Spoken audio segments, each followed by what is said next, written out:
ऐसा ऐप का ही बीज है, बटन दबाया और फल दे दिया। हाँ, ऐसा मोबाइल में ही है, तुरंत आम पैदा करो, बस लगाओ बटन दबाओ, फल मिल गया। हाँ, इसलिए आकाशेन कृतो ग्रंथि आकाशेनेव मोचितः। अच्छा, आकाश में कोई गांठ लगा सकता है? गांठ?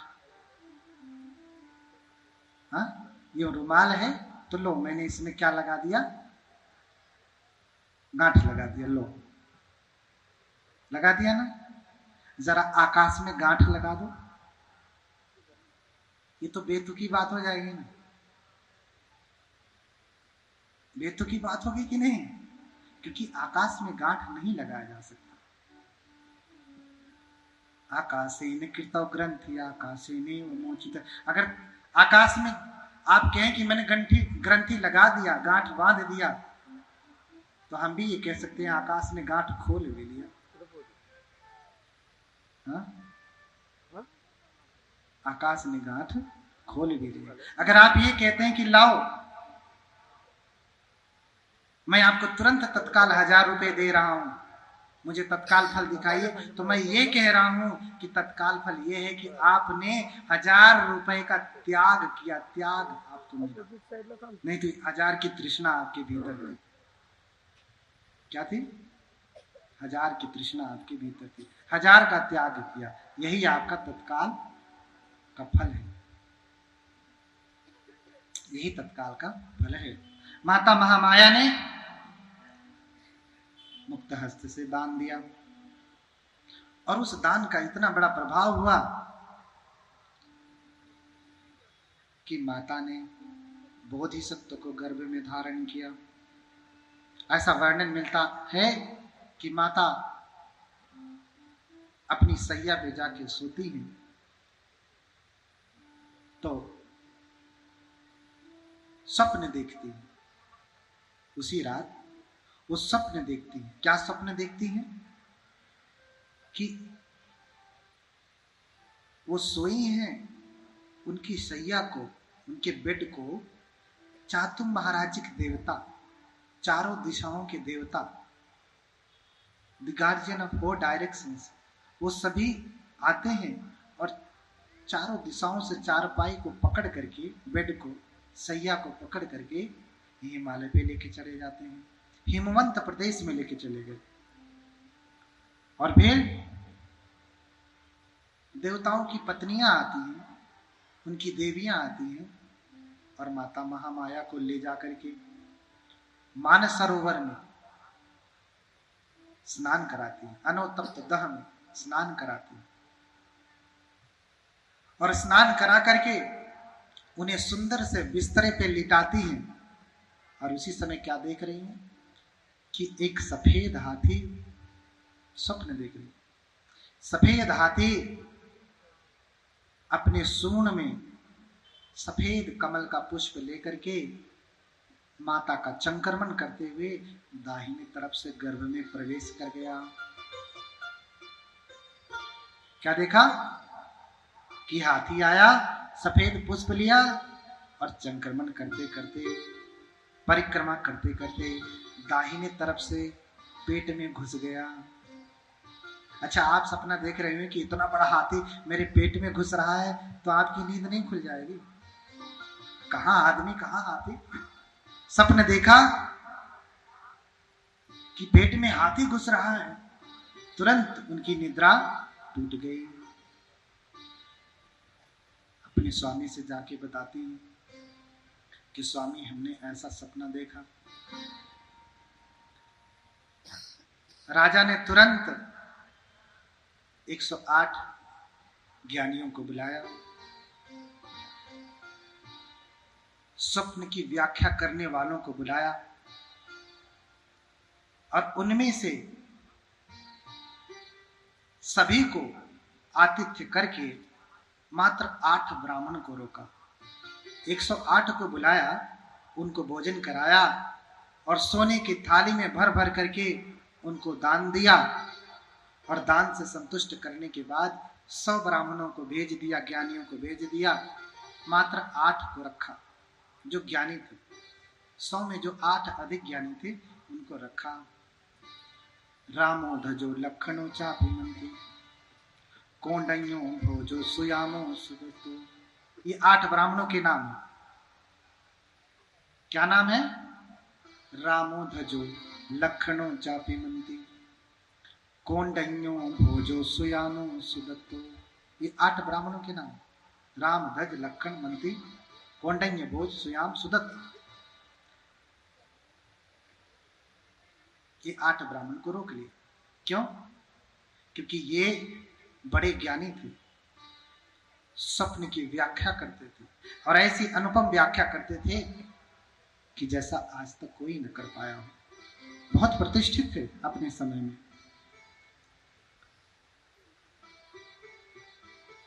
राजा ने बिठा के बुला के बिठाया और कहा कि मेरी पत्नी ने ऐसा ऐसा अमुक अमुक सपन देखा है, आप इसकी व्याख्या करें। तो सभी ने एक ही साथ एक स्वर में बोला। उत्तर 2 थे, एक स्वर में बोला। क्या बोला? 7 ब्राह्मणों, 8 में से 7 ब्राह्मणों ने एक स्वर में बोला कि राजन, आप प्रसन्न होवें, आपको पुत्र रत्न की प्राप्ति हुई। क्या? पुत्र रत्न की प्राप्ति हुई है। और पुत्र रत्न क्या है, कैसा है? अगर ये घर में रहा तो चक्रवर्ती राजा बनेगा, और अगर घर छोड़ा तो बुद्ध बनेगा। घर छोड़ा तो बुद्ध बनेगा, घर में रहा तो चक्रवर्ती बनेगा, चक्रवर्ती राजा। इसलिए बुद्ध को भी चक्रवर्ती कहा गया, योगी नाम चक्रवर्ती। बुद्ध को क्या कहा गया? योगियों में चक्रवर्ती हैं भगवान बुद्ध, योगी नाम चक्रवर्ती। योगियों में चक्रवर्ती। स्वयं आदि शंकराचार्य ने ये बात कही है, योगी नाम चक्रवर्ती। माना है बुद्ध को कि कुछ भी हो, बुद्ध इन समस्त योगियों में, जितने भी योगी आज तक हुए हैं, जितने भी भगवान हुए, उन सब में ये चक्रवर्ती सम्राट है। इनसे बड़ा कोई योगी नहीं, इनसे बड़ा कोई योगी नहीं। योगी नाम चक्रवर्ती। राजा जब 7 ब्राह्मणों से ये सुनता है, ज्ञानियों से ये सुनता है कि मेरा बेटा या तो चक्रवर्ती राजा बनेगा या बुद्ध बनेगा, तो चक्रवर्ती बनने पे प्रसन्नता हुई, बुद्ध बनने पे प्रसन्नता नहीं हुई। तभी कौंडिन्य नामक ब्राह्मण, जो 8वां सबसे छोटा, उम्र में सबसे छोटा ब्राह्मण, सबसे कम उम्र का ब्राह्मण। अक्सर जब उम्र कम होती है तो उसको लोग बहुत छोटा नापते हैं। अरे ये क्या जानता होगा, इसे क्या पता होगा। उस समय 8 ब्राह्मणों में सभी वयपत्तों, बुद्धों, जिन्नों, सभी आयु को प्राप्त थे, बूढ़े थे, 80 वर्ष की अवस्थाएं थी उनकी या उससे भी अधिक। लेकिन अभी ये कौंडिन्य दहर था, 30 वर्ष की अवस्था में। कितनी? मात्र 30 वर्ष की अवस्था, जवान है अभी तो लड़का है। जहां लोग 100 साल की आयु तक जीते थे, वहां 30 साल का तो अभी लड़का ही है ना। उस समय लोग 100 वर्ष से अधिक जीते थे, 100 वर्ष, 120 वर्ष, 130 वर्ष, 150 सालों तक जीते थे। तो 30 वर्ष का कोई व्यक्ति, वो तो लड़का ही होगा। तो 7 ने यही कहा कि या तो बुद्ध होंगे, बुद्धो भवे।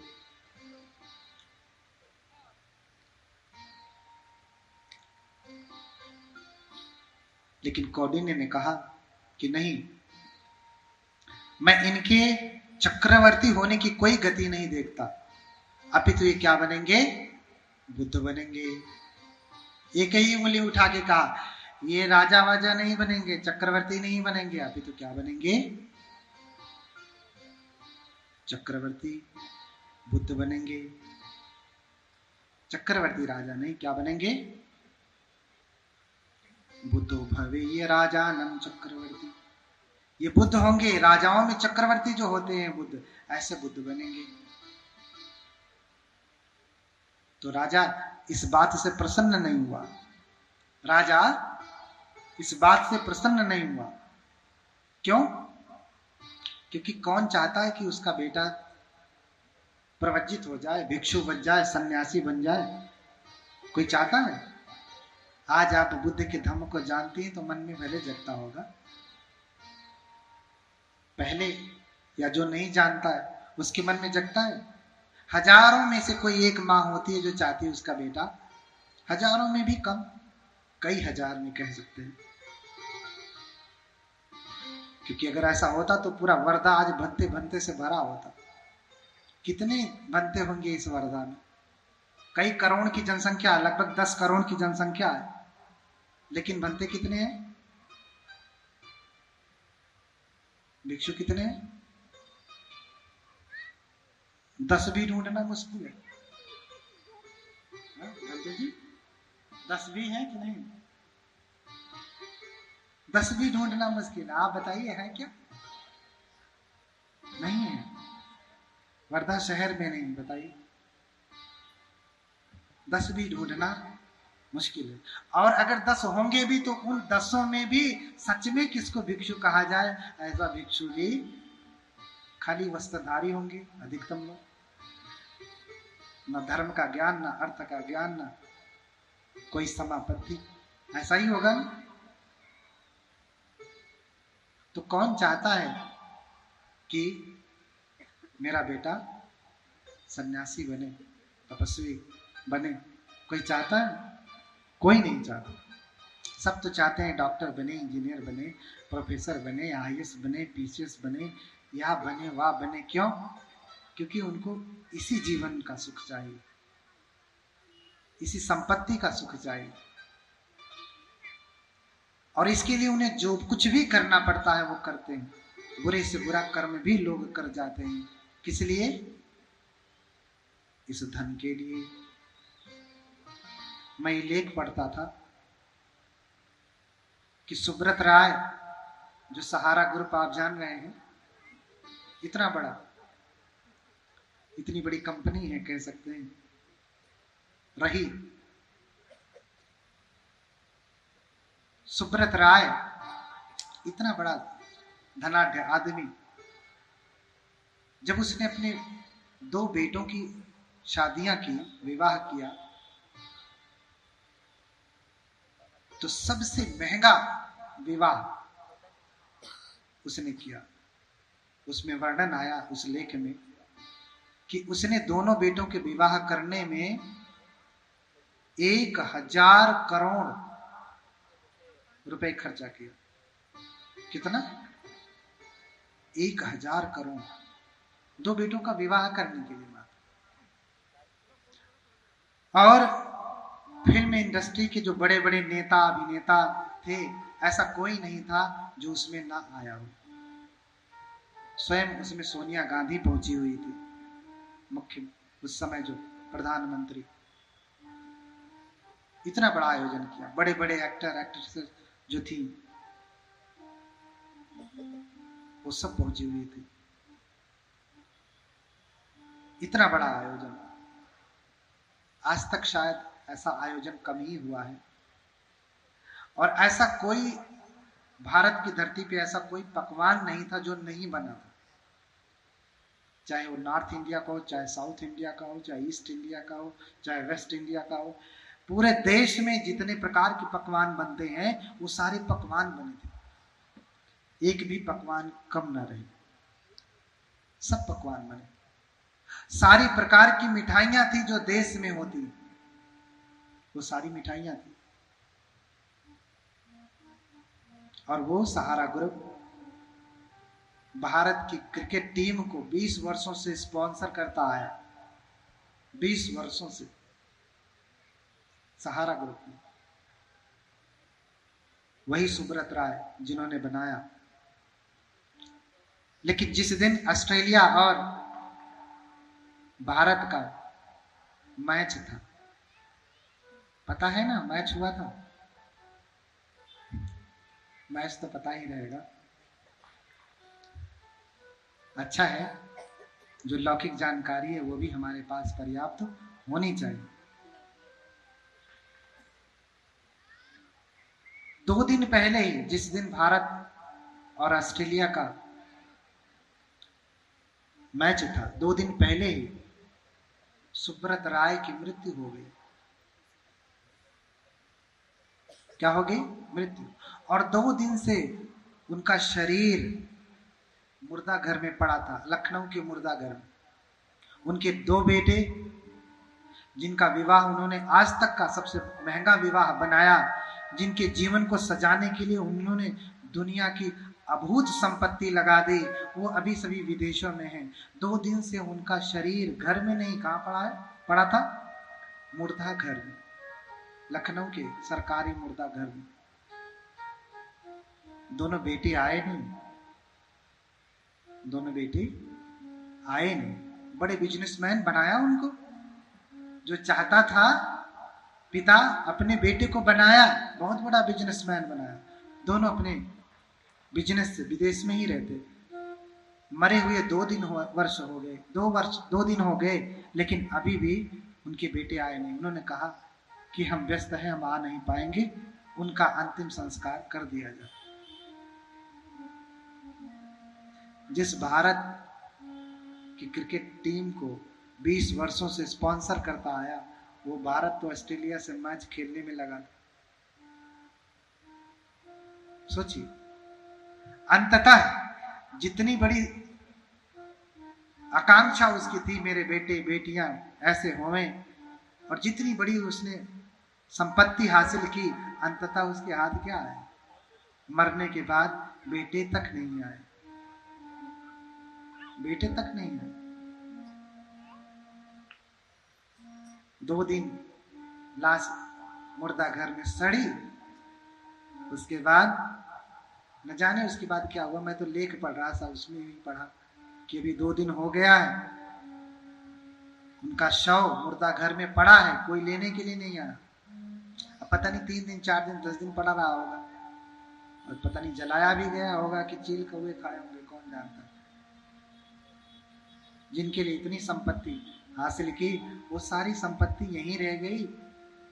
जिनके लिए किया वो भी वहीं रह गए, मरते समय मुखाग्नि भी नहीं दी। मैं ये क्यों कह रहा हूं? लोग ये चाहते हैं मेरा बेटा डॉक्टर, इंजीनियर, प्रोफेसर, बिजनेसमैन या वह बने। लाभ क्या हुआ बनने? उन्हें बनाइए, ऐसा नहीं कि न बनाइए, सब कुछ बनाइए, लेकिन उनके साथ साथ आप उनको धर्म भी सिखाइए। ये सिखाइए कि इन सारी चीजों से बढ़ करके माता पिता होते हैं। इन सारी चीजों से बढ़ के माता पिता होते हैं। इन सारी चीजों से भी बढ़ करके धर्म होता है, उनसे भी बढ़ के धर्म होता है। क्यों? क्योंकि शरीर मध्यम खलु धर्म साधन। ये शरीर धर्म की साधना के लिए, धर्म की साधना के लिए। मजा मस्ती अन्य चीजें जो करते हैं वो तो करें, लेकिन धर्म की साधना भी करें। और छोड़ दें तो अच्छा ही है, छोड़ दें तो अच्छा ही है। जब आप सब कर रहे हैं तो धर्म क्यों नहीं? जब आप सारे प्रकार के भोग में लिप्त हैं, सब कर रहे हैं, करना चाह रहे हैं, तो धर्म क्यों नहीं करना चाह रहे? धर्म भी तो करना चाहिए, उसे भी एक ऑप्शन में रखना चाहिए ना, रखना चाहिए। आप जितने भी बौद्ध देश में जाएंगे, ऐसा नहीं कि वहां के उपासक उपासिकाएं एकदम नहीं 8 सिल का पालन ही करते हैं, बिल्कुल नहीं। वो भी सारे भोग विलास में लिप्त रहते हैं, लेकिन उनसे परे उठ करके वो धर्म को रखते हैं। जहां धर्म की बात आई, वो सब कुछ छोड़ करके पहले धर्मार्थ कार्य करते हैं, पहले धर्मार्थ कार्य करते हैं। इसलिए कोई पिता कोई माता नहीं चाहती कि उसका बेटा क्या बने? सन्यासी बने, चाहे भले मरने के बाद उसका शरीर 2 दिन मुर्दा घर में ही सड़ता रहे, लेकिन सन्यासी ना बने। बनाया होता तो ये दिन न देखना पड़ता। हाँ, अरे हम लोग तो जिनके पिता, जो हमारे नहीं पिता, उनके भी संस्कार में जाते हैं। न जाने कितने पिताओं के संस्कार हम लोगों ने अपने उपस्थिति में कराया है। हाँ? आप लोगों से तो ज्यादा कराया ही। तो बेटा सब कुछ होवे, सन्यासी न होवे। इसीलिए कबीरदास ने कहा कि देखो साधो जग बौराना, देखो साधो जग बौराना, साच कहूं तो मारन धावे, झूठे जगपति आना। देखो साधो जग बौराना, देखो साधो जग बौराना। ये संसार बौरा गया है। एक और दोहा कहा, कनक कनकते 100 गुनी, मादकता अधिका है। कबीरदास कह रहे हैं कि देखो संसार बौरा गया है, बिना कुछ खाए ही बौरा गया। एक क्यों बौरा गया? धन के पीछे बौरा गया है। इसलिए कहा कि कनक कनकते 100 गुनी, मादकता अधिकाय। या पाए बौराए जग, या खाए बौराए।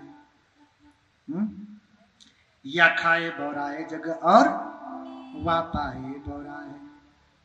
कह रहे हैं कि कनक और कनक दोनों, कनक ही कहा। एक कनक है सोना, धन दौलत संपत्ति, और एक कहा धतूरे को। धतूरा जानते हैं ना?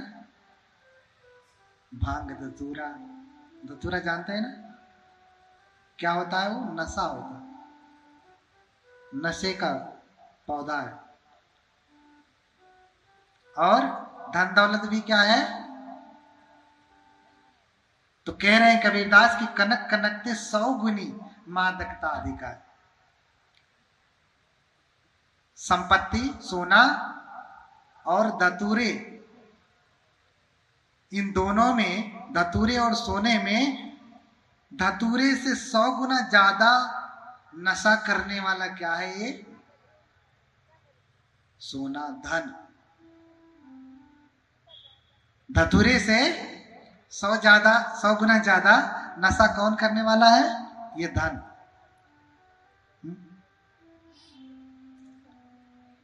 क्यों? क्योंकि धतूरा खा करके लोग बौरा जाते हैं, लेकिन धन के लिए तो बिना खाए ही बौरा जाते हैं। हाँ?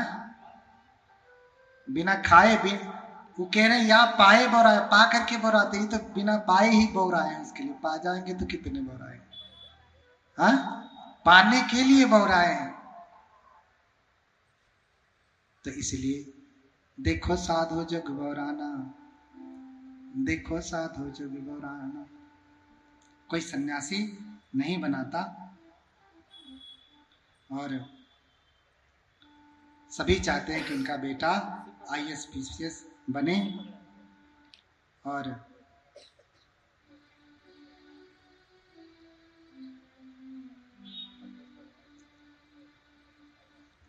तो कोई यही नहीं चाहता कि बच्चा सन्यासी बने। राजा ने भी जान करके कि मेरा बेटा सन्यासी न बने, चक्रवर्ती राजा बने। अगर कहा है कि राजा भवे चक्रवर्ती, विद्वान अथ लोकोत्तम, राजा बनेगा चक्रवर्ती या फिर